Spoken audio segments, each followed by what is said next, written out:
Assalamualaikum warahmatullahi wabarakatuh. Hello everyone. My name is Tarisa Ardianti. You can call me Tarisa and my student number is 2003211001117. I am from Agribusiness class B. Now I will explain about the honey commodity in Madura. This video was made to fulfill the end of semester test in the marketing management course. Luva Madu Murnis Business is one of the pure honey production business located in Burne District, Bangkalan Regency. Luva Madu Pure Business is one of the business agents in beekeeping and cultivation. There are two types of pure honey that are cultivated, namely rose honey and cleansing bee honey. The two bees are cultivated wildly and the forest with a stock of 72 for wasps and 31 from cleansing bees. Both types of honey have different in terms of color and taste. Luva Madu Pure Business honey products have been marketed in the areas of Bali, Semarang, Jakarta, and are mostly marketed in Bangkalan City. Step for cultivating honey bees. 1. Prepare all equipment. 2. Create a bee house. 3. Choose superior bees. 4. Clean the bee house periodically. 5. Honey bee harvesting process. Alasan komoditas madu menjadi komoditas unggulan di Madura yang pertama yaitu 1. Salah satu penghasil madu murni. Bangkalan adalah salah satu kabupaten yang ada di Madura penghasil madu murni. Kabupaten Bangkalan memiliki potensi terhadap hasil hutan seperti madu murni. Berdasarkan UPT PHW 19 Dinas Kehutanan Provinsi Jawa Timur 2017, stup lebah madu di Kabupaten Bangkalan mencapai 828 stup dengan hasil produksi 187,68 kilo pada tahun 2017. Kedua, produksi madu yang tinggi dan siap ekspor. Saat ini, jumlah petani hutan lebah mencapai 5.300 LMDH di seluruh Pulau Jawa dan Madura. Bisa dipastikan dalam setahun, produksi madu lebah yang dibudidayakan perhutani termasuk dengan warga sekitar hutan rata-rata 150 ton per tahun. Karena hal tersebut, Madura memiliki potensi untuk melakukan ekspor ke negara lain. Dan yang terakhir yaitu orang Madura menyukai madu. Orang Madura terutama masyarakat Bangkalan suka mengkonsumsi madu murni karena dikenal kaya akan manfaatnya. Manfaat madu antara lain 1. Menangkal radikal bebas. Senyawa fitonutrien dan sejumlah vitamin pada madu merupakan antioksidan alami yang dapat menangkal radikal bebas dalam tubuh. Kandungan ini sangat berguna untuk mencegah kerusakan sel dan jaringan tubuh yang disebabkan oleh aktivitas oksidasi. Yang kedua yaitu meningkatkan imunitas tubuh. Senyawa fitonutrien yang terkandung dalam madu juga dapat memperkuat sel-sel imun dalam tubuh. Selain itu, madu juga diketahui memiliki khasiat sebagai antibakteri dan anti jamur. Yang ketiga, meredakan batuk. Rasa madu yang manis dapat memicu produksi air liur untuk melembabkan tenggorokan yang kering, sehingga mengurangi rasa gatal di tenggorokan dan keinginan untuk batuk. Selain itu, berbagai antioksidan pada madu juga bermanfaat untuk meredakan peradangan yang bisa memicu batuk. 4. Mempercepat penyembuhan luka. Madu diketahui dapat membantu menyingkirkan jaringan yang mati, membunuh bakteri yang ada pada luka, dan merangsang pembentukan kulit baru untuk menutup luka. 5. Menjaga kesehatan sistem pencernaan. Madu disebut sebagai prebiotik yang dapat mendukung pertumbuhan bakteri baik di dalam usus. 6. Menjaga kesehatan jantung. Senyawa yang tadi saya sebutkan pada madu diduga dapat meningkatkan kesehatan jantung dengan cara melancarkan aliran darah dan mencegah terbentuknya atherosclerosis. Beberapa penelitian juga membuktikan manfaat madu dalam menurunkan tekanan darah serta mengurangi kadar kolesterol jahat dan lemak dalam darah.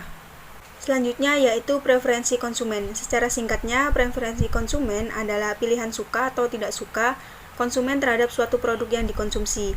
Preferensi konsumen adalah kecenderungan mengkonsumsi barang atau jasa untuk mencapai kepuasan sehingga konsumen loyal terhadap produk tersebut. Preferensi konsumen dapat terbentuk dari berbagai macam faktor yang mempengaruhi preferensi konsumen, seperti kualitas, harga, ciri khas, dan penampilan. Atribut yang melekat pada suatu produk menentukan keputusan konsumen dalam memilih suatu barang atau jasa. Tabel di atas bersumber dari jurnal yang berjudul Preferensi Konsumen Madu di Kecamatan Burneh, Kabupaten Bangkalan, Studi Kasus UMKM Luva Madu Murni, yang ditulis oleh Safira Dwi Permatasari dan Isdiana Suprapti, di mana tabel tersebut menghasilkan nilai utility dari masing-masing atribut dan level atribut.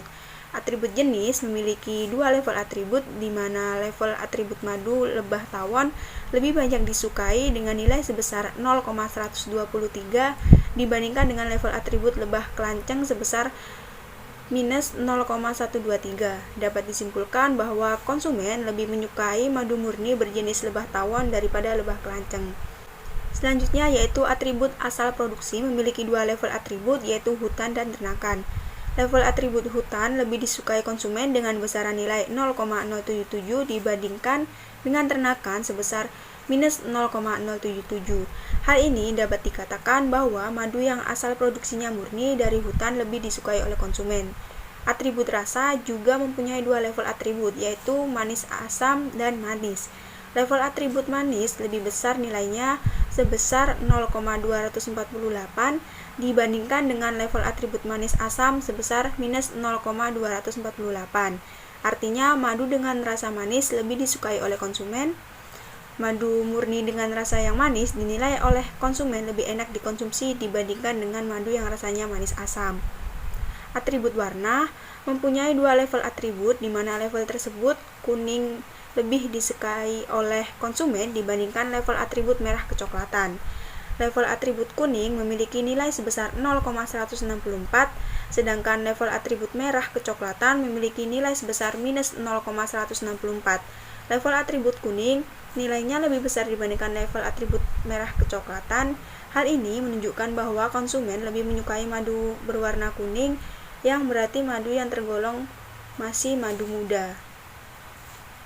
Atribut harga memiliki tiga level atribut, yaitu dengan harga 150.000, 300, dan 400.000. Level atribut harga dengan harga 300.000 nilai utility-nya lebih besar, yaitu 0,420, sedangkan atribut lainnya memiliki nilai utility minus 0,690 untuk harga 150.000 dan 0,270 untuk harga 400.000. Dapat disimpulkan bahwa konsumen lebih menyukai madu murni dengan harga 300.000. Konsumen berani membayar madu dengan harga 300.000 karena ingin memperoleh manfaat dari produk tersebut. Atribut terakhir adalah atribut ukuran kemasan yang juga memiliki tiga level atribut, terdiri dari ukuran 200 ml, 500 ml, 602 ml, 620 ml. Ukuran kemasan 500 ml nilai utility-nya lebih besar daripada kemasan yang lainnya. Nilai utility ukuran 500 ml sebesar 0,065 disusul dengan ukuran kemasan 200 ml sebesar 0,040 dan nilai paling kecil ukuran kemasan 600 ml sebesar minus 0,104. Konsumen lebih menyukai ukuran kemasan madu murni yang sedang, yaitu 500 ml, karena lebih dinilai pas untuk dikonsumsi sehari-hari. Berdasarkan penjelasan di atas, dapat disimpulkan bahwa konsumen madu murni lebih menyukai madu murni berjenis madu lebah tawon yang berasal dari hutan dengan rasa yang manis, berwarna kuning, dan dengan harga 300.000, dan kemasan berukuran 500 ml. Artinya, konsumen menginginkan produk madu murni yang terbukti keasliannya dengan rasa dan warna yang sesuai dengan selera konsumen. Selanjutnya yaitu tabel menjelaskan tentang tingkat kepentingan dari setiap atribut. Tingkat apa saja yang paling penting untuk dipertimbangkan dalam pembelian madu murni? Atribut harga menjadi atribut yang paling penting untuk dipertimbangkan oleh konsumen dalam pembelian madu murni. Pada tabel tersebut, nilai tingkat kepentingan atribut harga sebesar 35.810. Nilai tingkat kepentingan pada atribut harga jauh lebih besar dibandingkan dengan atribut lainnya. Konsumen lebih mementingkan harga karena Konsumen menginginkan produk madu murni yang sesuai dengan pendapatan dan mendapat madu murni yang kualitasnya baik dengan harga yang pas. Atribut yang kedua yang menjadi pertimbangan konsumen adalah atribut ukuran kemasan. Nilai tingkat kepentingan pada atribut ukuran kemasan yaitu sebesar 18.000,027. Sama seperti atribut harga, konsumen memilih atribut ukuran kemasan yang pas dengan kebutuhan sehari-hari. Atribut ukuran kemasan memiliki hubungan erat dengan atribut harga. Atribut rasa merupakan atribut yang menjadi pertimbangan ketiga dalam pembelian madu murni dengan nilai tingkat kepentingan sebesar 15.142. Hal ini dikarenakan rasa lebih berhubungan erat dengan selera masing-masing konsumen. Atribut warna menjadi atribut yang keempat yang dipertimbangkan oleh konsumen. Atribut ini memiliki tingkat kepentingan sebesar 11.791. Menurut konsumen, madu murni warna berhubungan dengan atribut kemasan karena menyesuaikan dengan kebutuhan konsumen. Konsumen harus memilih kemasan yang sesuai kebutuhan konsumen agar warna madu murni tidak berubah. Atribut berikutnya yang menjadi pertimbangan dalam pembelian madu ialah atribut asal produksi dari hutan dan ternakan dengan nilai tingkat sebesar 9.822. Atribut terakhir yang menjadi pertimbangan adalah atribut jenis dengan nilai tingkat kepentingan sebesar 9.408. Atribut jenis dianggap lebih tidak penting dibandingkan dengan atribut harga karena madu berjenis lebah tawon ataupun lebah kelanceng memiliki daftar harga yang sama. Hal tersebut sama seperti penelitian Resmawati et al. 2013 bahwa jenis menjadi faktor terakhir dalam menentukan pilihan produk suatu konsumen. Yang selanjutnya yaitu tabel dengan besaran nilai signifikan. Pada tabel tersebut diperoleh nilai signifikan sebesar 0,003 untuk predictive actuary dan actuary pada persons and candles atau sebesar 0,002. Masing-masing menunjukkan nilai signifikan lebih kecil dari 0,05. Nilai R menunjukkan lebih besar 0,5 yaitu person sebesar 0,663 dan candles yang sebesar 0,553. Yang artinya penelitian ini dianggap valid dan predictive actuary dinyatakan signifikan.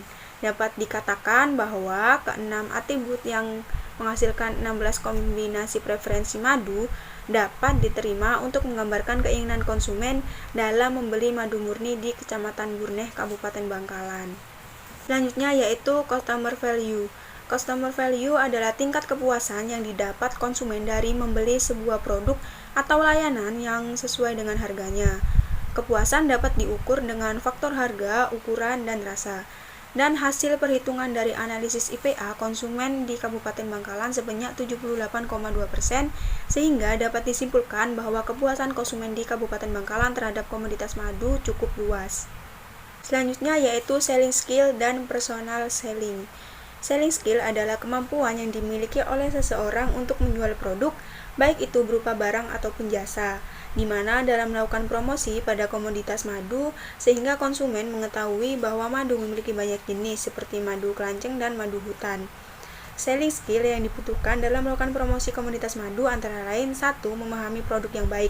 Seorang sales harus mengerti secara detail tentang produk yang akan dijual dan manfaat produk tersebut. Yang kedua yaitu mempunyai kemampuan komunikasi dan presentasi yang baik. Sebagai seorang sales harus mampu berkomunikasi yang baik dengan calon konsumen. Tak hanya itu, harus mampu memaparkan produknya dengan baik dari sudut pandang pembeli. Dan yang terakhir yaitu teknik closing sales. Skill lain yang tak kalah penting adalah bagaimana mereka melakukan closing sales. Closing sales adalah tahapan yang memastikan klien atau calon konsumen untuk melakukan pembelian atau tidak. Selanjutnya yaitu personal selling. Personal selling adalah upaya perusahaan yang diwakili oleh salesperson untuk berusaha meyakinkan pelanggan dalam membeli suatu produk. Tujuan utama dari kegiatan personal selling adalah agar terjadi transaksi pembelian dan dapat secara langsung mempengaruhi proses pembelian produk atau jasa yang ditawarkan. personal selling yang diterapkan dalam komunitas madu antara lain: 1. Menggunakan komunikasi 2 orang, di mana komunikasi tersebut dilakukan secara langsung yang melibatkan kontak fisik antara salesperson dan pelanggan, sehingga komunikasi terjadi 2 arah. Hal tersebut bisa memperoleh feedback dari pelanggan secara langsung. 2. Menjual suatu penawaran, yaitu motivasi dan membujuk pelanggan dengan menyertakan penjelasan secara rinci atau mendemonstrasi produk agar membeli penawaran yang dimaksud. Hal tersebut mengharuskan salesperson menggunakan teknik marketing yang persuasif. Dan yang terakhir yaitu menggunakan strategi penjualan yang bersifat personal, di mana melibatkan peran salesperson untuk memahami kebutuhan dan keinginan pelanggan. Selanjutnya yaitu persiapan ekspor komoditas madu. Yang pertama, buat perencanaan ekspor. Rencana ekspor harus disusun secara detail dan teliti agar memudahkan langkah ke depannya. Rencana ekspor sekurang-kurangnya memuat beberapa hal, antara lain produk yang akan diekspor, kualifikasi produk, negara tujuan, pengemasan produk, jalur pengiriman, dan lain sebagainya. 2. Menyiapkan dokumen. Beberapa dokumen yang harus disiapkan seperti packing list, komersial invoice, dan bukti bayar bea keluar.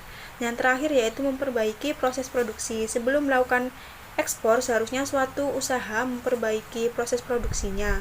Hal tersebut dilakukan agar produk yang akan dikirim memiliki kualitas yang baik. Strategi pemasaran yang direkomendasikan. Strategi yang dapat saya sarankan dalam komoditas ini seperti membuat media sosial seperti Instagram, pembuatan konten, mendaftarkan ke beberapa aplikasi seperti Shopee Food. Strategi tersebut terfokus agar jangkauan pemasarannya semakin luas dan menjadikan bisnis menjadi lebih efisien dan efektif. Sebab di era sekarang, calon konsumen lebih menyukai belanja secara online dikarenakan menurut mereka lebih praktis. Di dalam sosial media tersebut bisa dicantumkan beberapa konten edukasi, misalnya manfaat madu, penggunaan madu yang baik, sekaligus melakukan promosi, misal memberikan diskon atau potongan harga pada beberapa hari tertentu. That's my presentation. More of less sorry and thank you. Wassalamualaikum warahmatullahi wabarakatuh.